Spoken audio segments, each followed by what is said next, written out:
بسم اللہ الرحمن الرحیم۔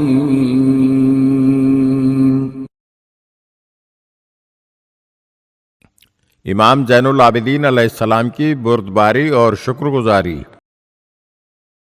ایک دن امام زین العابدین علیہ السلام نے اپنے کسی غلام کو آواز دی۔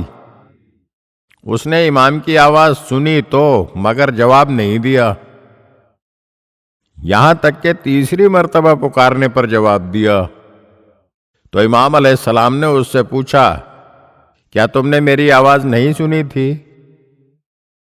تو اس غلام نے کہا، مجھے آپ کی طرف سے کوئی خطرہ نہیں تھا کہ اگر میں جواب نہ دیتا تو آپ ناراض ہونے والے نہیں ہیں۔ غلام کی یہ بات سن کر امام زین العابدین علیہ السلام نے فرمایا، تمام تعریفیں اس خدا کے لیے جس نے میرے غلاموں کو مجھ سے امن میں رکھا۔ اگر آپ ہمارے چینل کی نئی ویڈیوز دیکھنا چاہتے ہیں تو ہمارے چینل کو سبسکرائب کریں اور گھنٹی کے بٹن کو دبائیے تاکہ ہر آنے والی ویڈیو آپ کو جلد موصول ہو سکے، اور ہاں، لائک اور شیئر ضرور کیجیے اور اپنے قیمتی کمنٹ سے ہمیں آگاہ کیجیے۔ شکریہ۔